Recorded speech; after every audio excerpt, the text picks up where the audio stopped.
thank you for tuning in this morning. We want to say happy Father's Day to you guys, and I know you'll be listening to this a little bit delayed, so happy belated Father's Day. And we want to invite you over personally to Christ Point Church on the Square in Sparta at 9 and 11 a.m. on Sunday mornings, and at our new Smithfield campus at 11 a.m. at 614 Murphy Street. So we want to see you over there, and we want to see you here. Ben Loman, good to have you guys with us. Let me just say something about CMA this morning. I want to extend an offering. Because we caught you a little off guard, I want to extend an offering. I want you, because I can take some money to them. I know them. We've ridden the countryside with some of these folks in here. And we want to make sure that you can pray about that and you can save a little bit and bring back next week too. So I want you to do that, because I'm going to tell you something. For every $1, this is amazing. I didn't know this. For every $1, a soul is saved. No church that I know of has that ratio. Christ Point don't have that ratio. There's a church that I know of, and I listen to podcasts from them a lot, and I keep up with them, and they brought in $211 million last year. I don't think 211 million people got saved. So I'm going to tell you that is an astounding statistic. So we're going to extend it. If you want to make a special donation of $1, $5, or $100, we want you to do that to the Christian Motorcycle Association. So we want to do that this week, and we want to do it next week, and I'll take the money to them. Up the middle. Happy Father's Day to you guys. Welcome to Man Cave Sunday. If you haven't noticed, the stage looks like my garage, with the exception of that.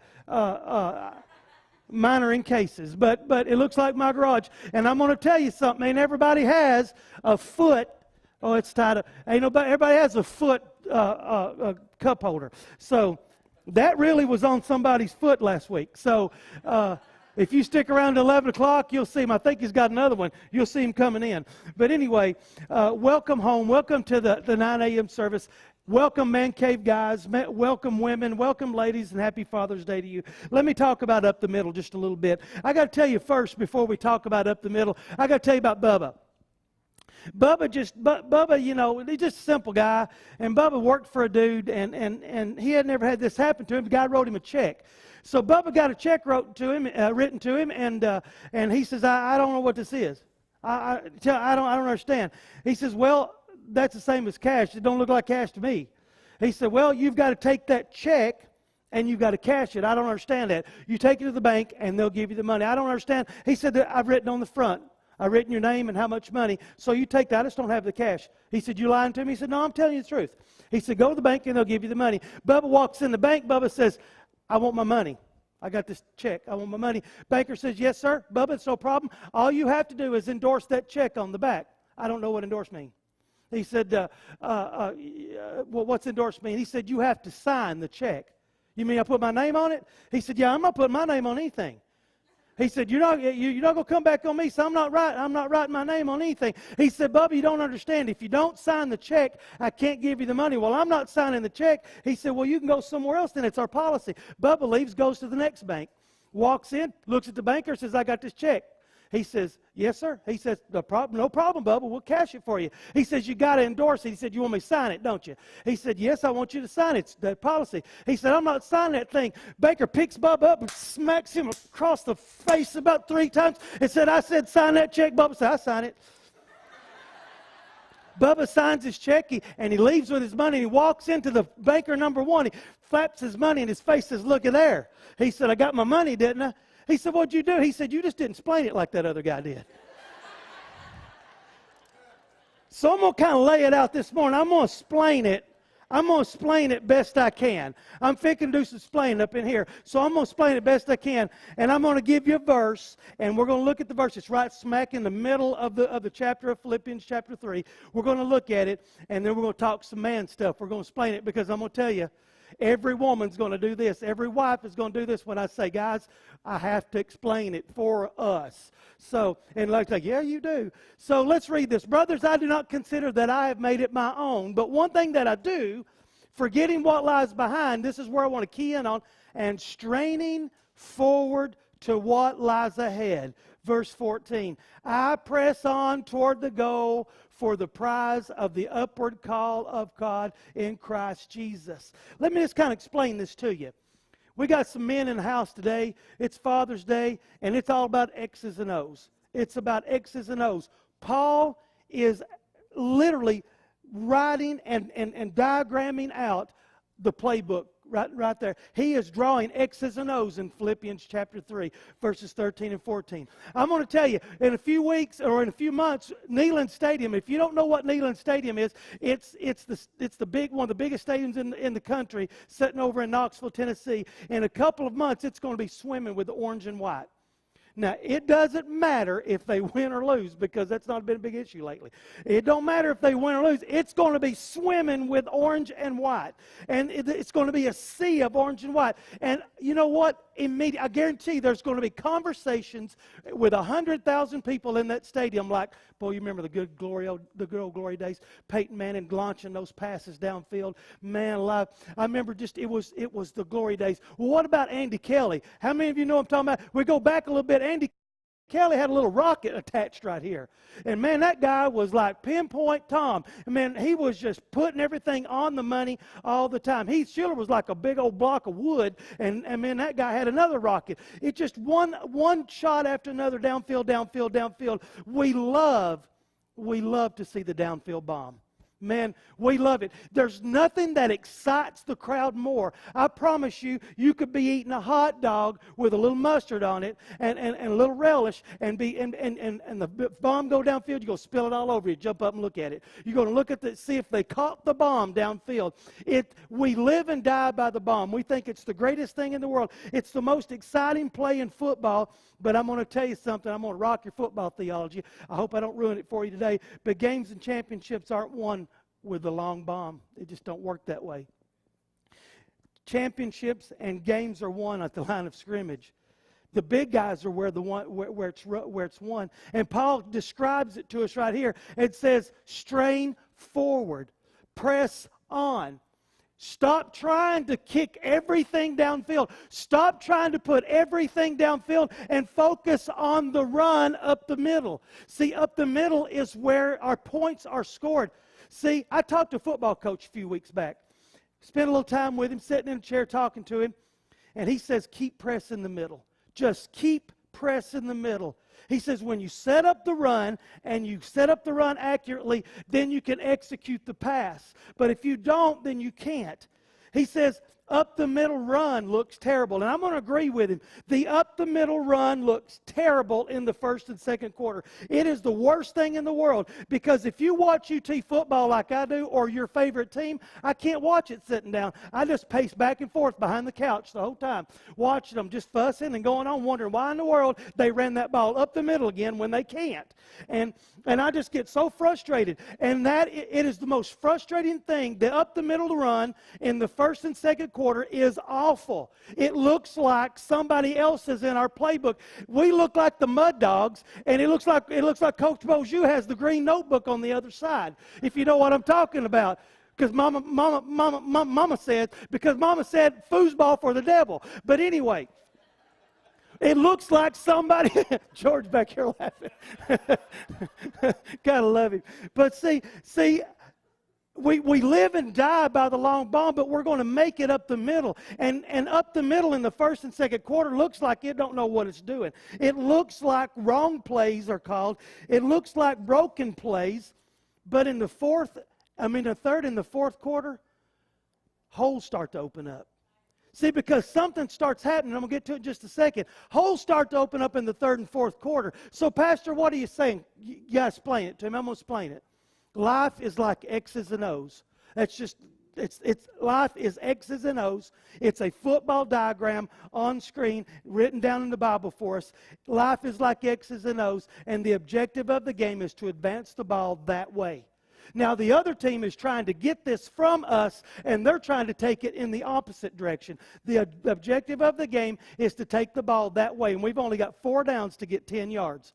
We've only got 4 tries to get 10 yards. Then we get a whole new set of downs. We're striving to get into a spot of real estate that is 10 yards by 53 yards, and we're pay dirt lies in that real estate. We are trying. That is our goal in life, is to be victorious. We're trying to move the ball downfield. Today, we're trying to move the ball that direction. We may be trying to open up an opportunity for us. We may be trying to have this one moral victory today. We may be trying just to get our children to be able to read something today, our grandchildren or whatever. You know, one play at a time, but we definitely don't want to fumble the ball, and we definitely don't want to waste all of our downs on long plays that are high risk and low yield. You know, you say, well, it works at 1 out of 10 times. I need it to work 1 out of 4.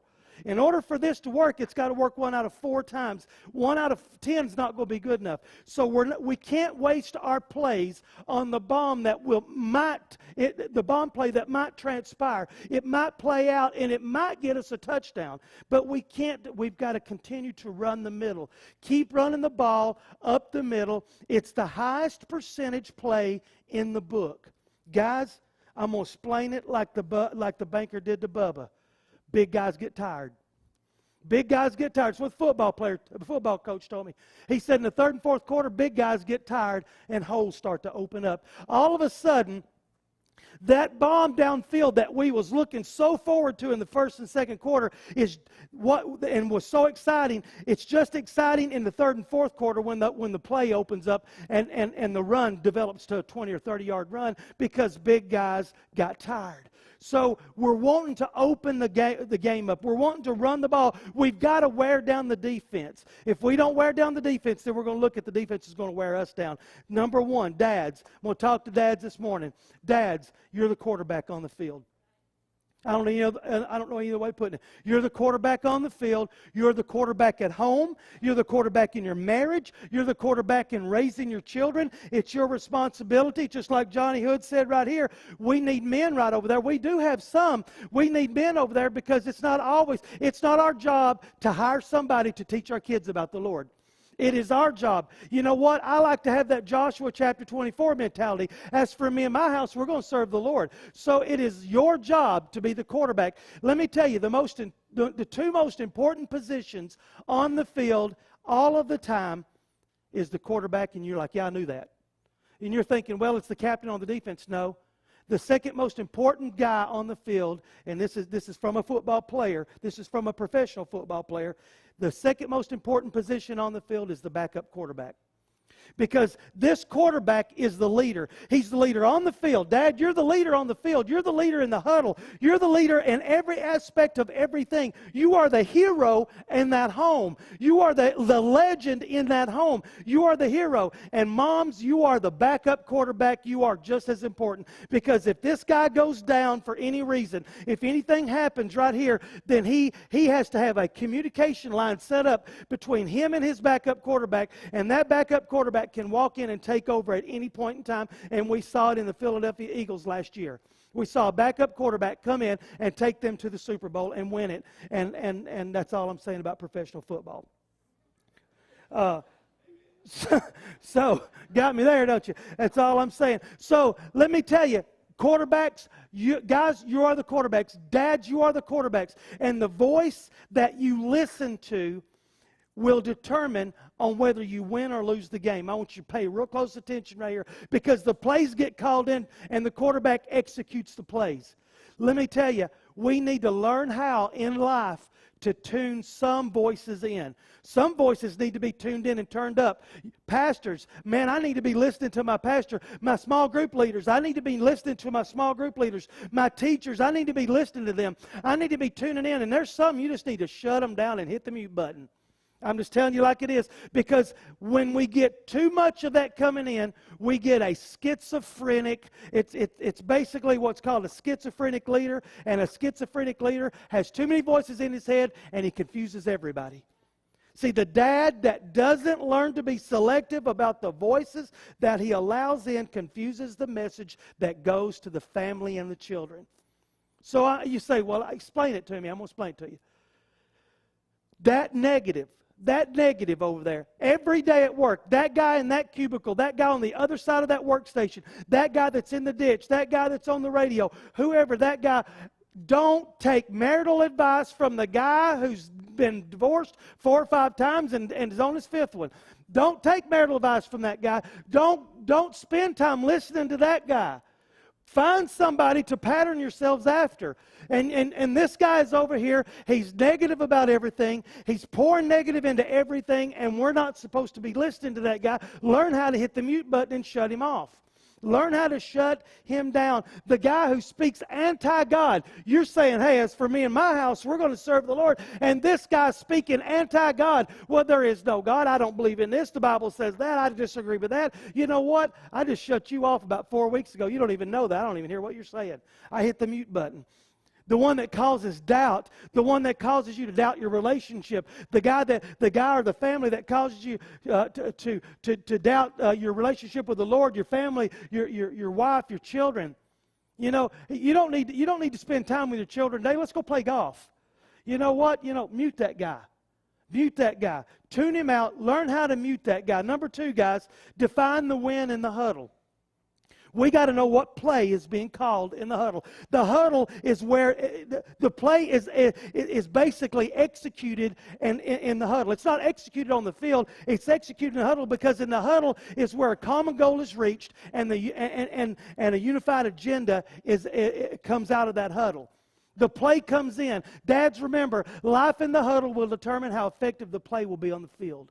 Life in the huddle will determine life in the prayer circle, life when we're praying with our children. You know what? Children need for dad to pray with them every day, not just mom.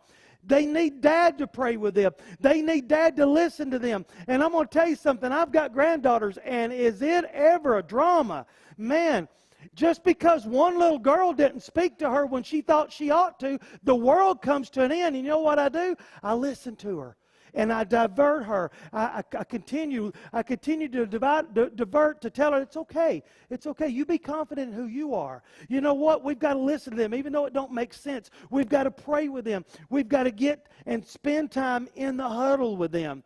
We've got to define the win. Look, we're moving forward.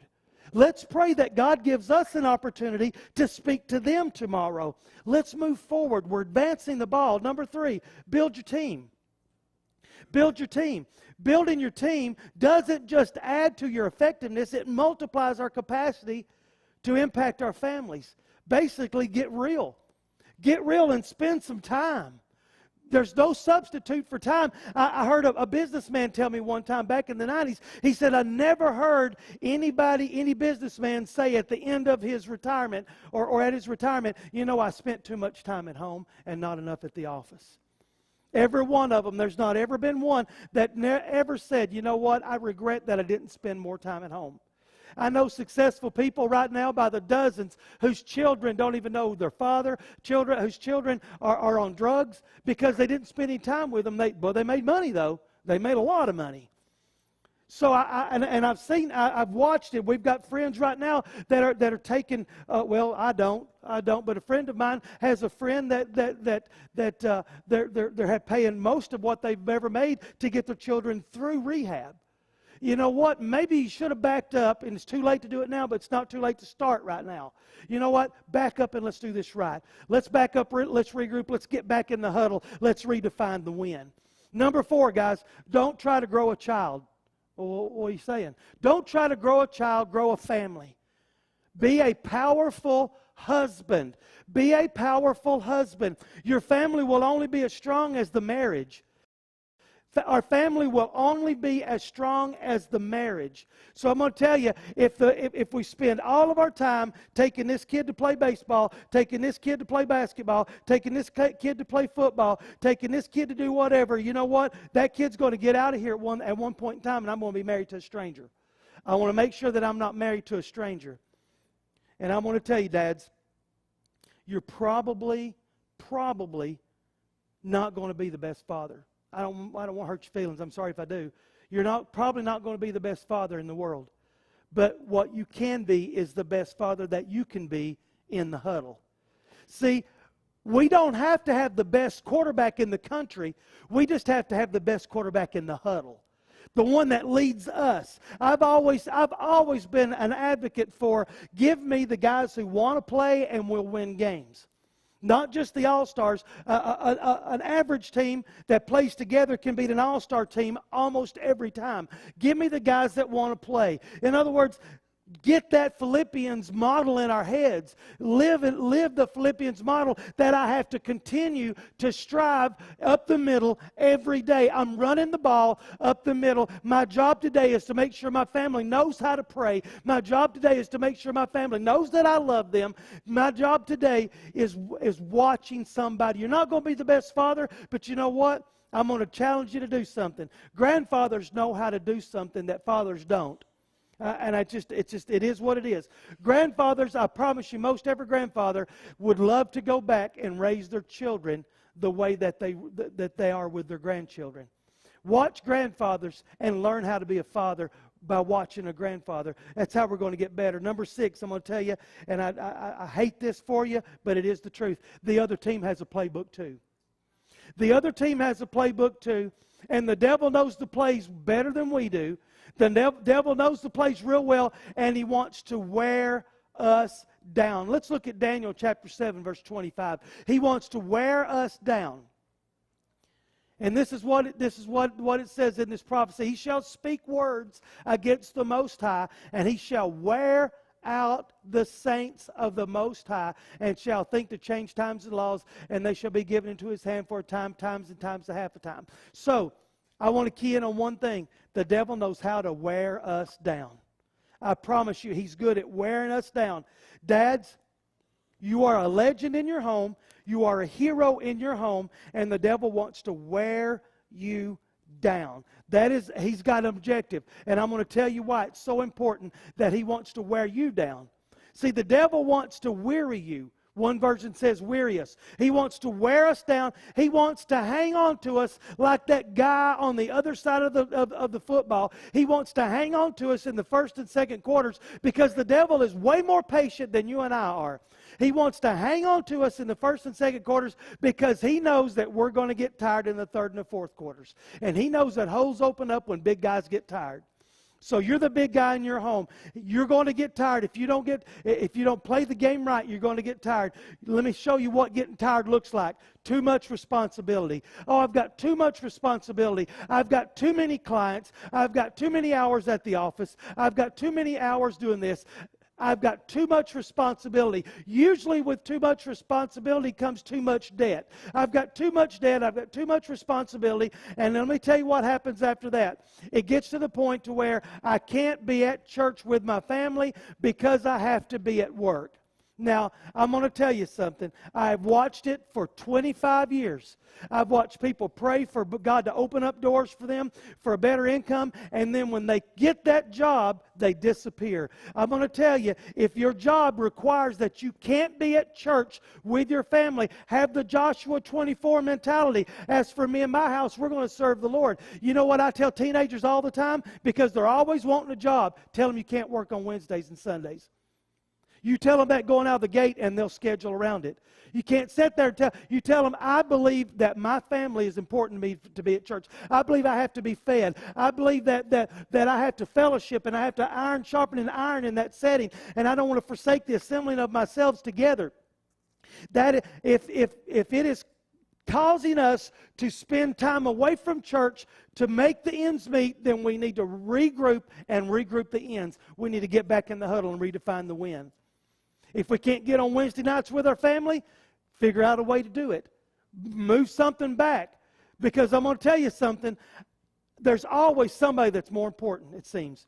That guy's job has to be done. This paperwork has to be filled out. This right here, I've been called in to do it. And I'm going to tell you, there's people in this room right now that have said, I used to work on all the time, but I don't now. I tell them, look, I can clock in after church, but I'm not clocking in before church. So let me explain it to you. Let me explain how the devil works. The devil wants to affect our effectiveness. So I'm going to tell you, if a child comes to know the Lord, some of you may know this statistic. I've said it in here before. If a child comes to know the Lord, if one of our children back here, and they get saved on a regular basis, one of our children in here gets saved. Some of them are brought in. Some of them are not parents. They don't have parents here. Some of them are basically, sometimes they're dropped off. But I'm going to tell you, if our children in here, if one of them gets saved, then there is a 3.5% chance that that family will follow suit. That's 3.5 times out of 100 that the family will follow suit. That means that child has a 3.5% of impacting that family.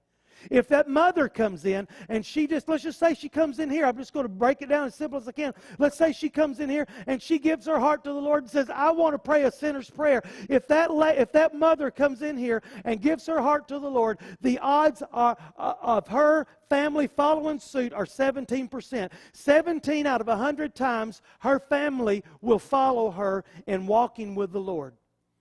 Guys, I'm going to tell you something. The devil wants to hang on you through the first and second quarter. He wants to wear you down, because if a dad gives his heart to the Lord, then 93% of the time that family, every one of them is going to come to know the Lord. So why in the world would he not fight against? Why would he keep us out of the huddle? Why would he keep us in a schizophrenic mode where everybody's confused? Why wouldn't he continue to fight the dad? Because he knows, as goes the dad, so goes the family. And he knows that he has no power when a family gets excited and serves the Lord. He's lost a lot of foothold. He's lost a lot of power. And it's because that dad knows the Lord. And that family will follow suit. 93 out of 100 times. Satan wants to wear you down, dads. He wants to wear you down. And you know what? You can't just pull up and say, all right, I've got 5 minutes. I'm going to throw a long bomb and then I'm going back to work. That don't work. Satan knows all about that. He wants you to have that mentality. But when you show up and you show up and you show up and you show up and you get in the huddle and you define the win and you pray with your children and you pray with your kids, that's when we begin to start moving the ball downfield 1 yard at a time. Hey guys, you were doing this, and you stopped on us, and you watched us, and I appreciate it. So thank you for tuning in. Thank you for spending some time with us. I pray that you enjoyed the service today. Let me take this opportunity to invite you out personally. We're located on the square in Sparta. Our service times are at 9 and 11 every Sunday morning. We'll meet you at the door with a hug. We'll meet you at the door with some coffee ready and some donuts if you want.